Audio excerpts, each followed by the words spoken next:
Yeah. Yeah, I'm glad you mentioned that, because on a lot of the Africom like official publications and official documents, it highlights the fact that they say that African countries are accepting Africom, and I think that's a little bit dubious.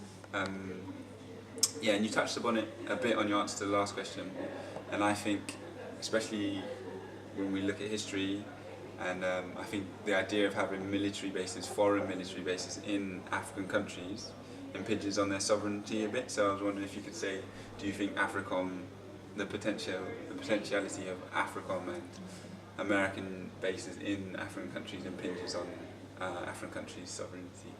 Absolutely. We have a history in Africa. It goes back to the days of Lumumba in 1960, where Lumumba, visionary leader, was actually killed with complicity from the US and the UK. Yeah? I think you have had a series of visionary leaders killed or gotten rid of by pressure from US and by military pressure as well.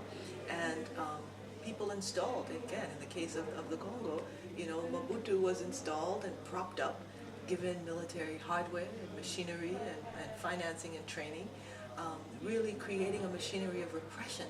Countries like Liberia, where I'm from, you had Doe propped up as a friend of America, given more military hardware and equipment and training than all the governments from the establishment of the country in 1847 to 1980, when Doe came to power. All those governments combined, right? Doe got more military assistance than all those governments combined. And why? Because he was seen as doing the bidding of the US. What he was actually doing was building a machinery of repression that he unleashed against his own people with support of US taxpayer dollars. I think it is critical to think about sovereignty questions when we think about US military expansion, wherever it is in the world.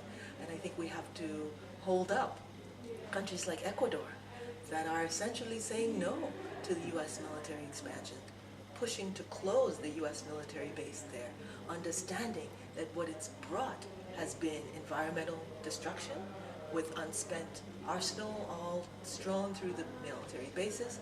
It has brought harm to women, particularly women who face sexual violence on and around these military bases. It has really not even brought jobs or roads or development. So all of the issues around public relations that are pushed forward, that actually a U.S. military base will help improve the condition of people's lives, those have actually not borne out in terms of the reality on the ground in these bases in parts of the world.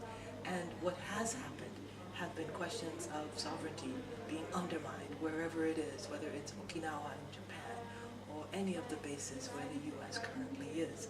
I think it is critical, given the history of U.S. military and economic exploitation of Africa, for these questions of sovereignty to really dominate any discussion of U.S. military expansion on the continent. Yeah, so I think we've talked